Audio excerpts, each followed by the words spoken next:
Recently, CAG dropped the roadmap for September, and with it, a whole treasure trove of information of what is to come in the near future for Star Citizen.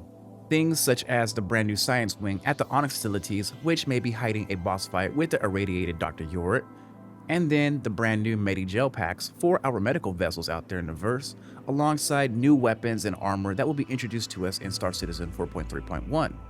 With that being said, we're going to go over all of that today.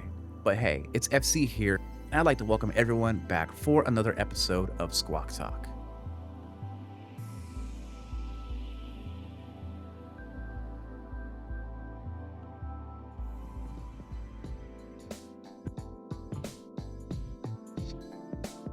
Medical gameplay in Star Citizen is about to go through a huge change, which is going to change the way how we approach medical gameplay entirely, probably forever. Changes such as the way how we interact with our medical beds with Medi-Gel packs that now needs to be inserted to fuel our medical beds, and other things such as the distance we're going to be able to respond from and how many times we can actually heal ourselves with our medical beds before a cooldown timer hits the bed itself, and then the possibility of it being disabled depending on what type of damage your ship takes as well.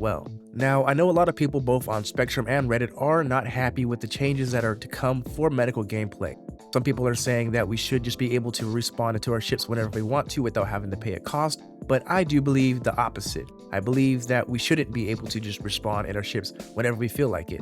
I know a lot of people are now saying that tier 3 medical beds are now going to become useless, but in my opinion, I do believe CAG is going to continue working on it and making it better. I think right now everything is kind of just like a cold placeholder before they actually start putting real information, real details into it. Just trying to get things out the door before it, gets finalized.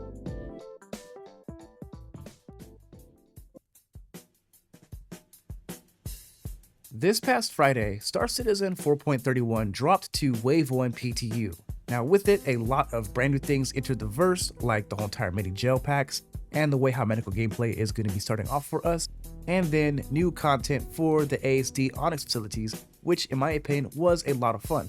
I live streamed it on Friday, trying to make my way through it to see just how far I can get into the whole entire thing, trying to get my way into the brand new science labs before I realized with my chat that it's not open yet, and we ended up running into a blocker because the mission tree was not fully complete yet. It was more or less like a demo before they actually finished it, but we got pretty far into the whole entire thing overall, and it was fun. Trying to complete the first part of the Hyperion mission was actually pretty difficult for me, especially during my first run doing it, because I did it alone and by myself without any information. It was all raw to me, and so I walked into it blind. I didn't know that everything was kind of on a timer, so you had to have everything complete in a certain time set, or else things would start to reset. Like pipes would get reclogged, they'd reopen up, and so you had to run back and do it again.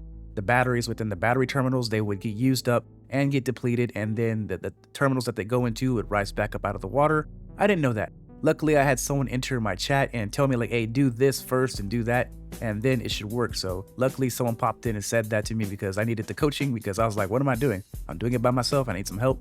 And the chat helped me out. So that was really cool. Really do appreciate you guys for all of that.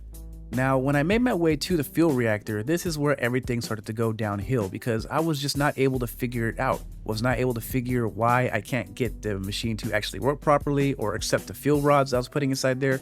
And I learned later on by watching other people, I learned that you had to put 2 of them inside of there, which really was not said or anything. I didn't know that 2 of them could even fit inside that little small space, so I didn't even attempt to try it. Someone in my chat did say try 2 of them, and also my other half said it behind my back, but I did not. And so this is where I pretty much ended the stream after messing with it for about 40 minutes.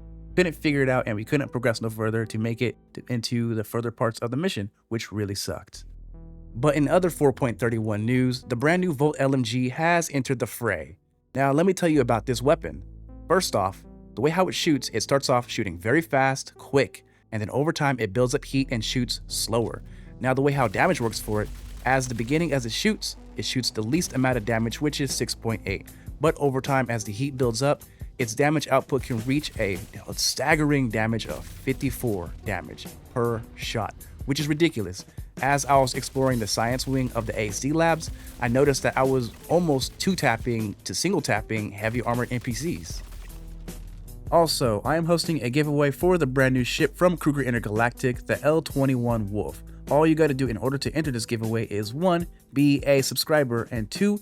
Comment on any video I post from August 18th to September 18th for a chance to enter.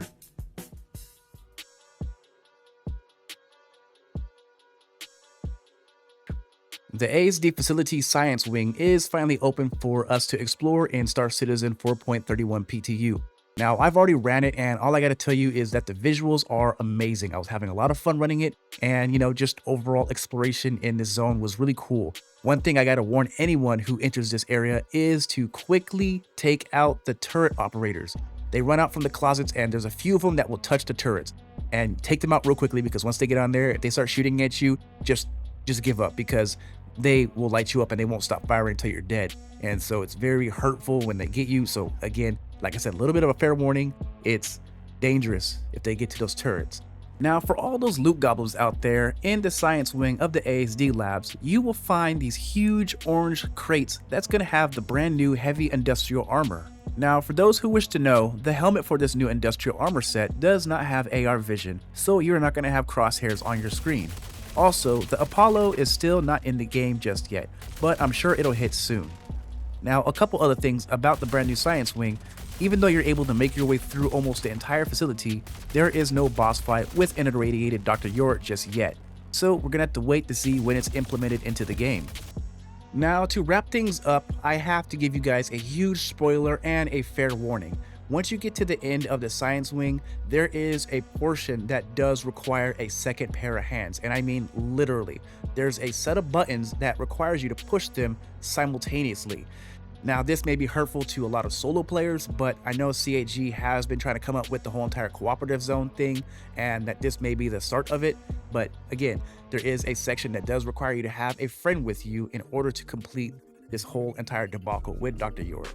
And boom, that is pretty much it. I know today's Squawk Talk isn't as detailed as my other ones, but I'm feeling a little under the weather, been sick recently, and so I've just been kind of taking it a little easier lately since I haven't been feeling so good. But other than that, hopefully you guys did enjoy the video. Let me know down below what you guys think about the changes to medical gameplay, if you guys ran the brand new Hyperion mission in the Onyx facilities, and all that other stuff. But yeah, let me know down below in the comments. You guys already know who it is. It is the biggest bird in the verse, FC, aka Fried Chicken. Big Bird out.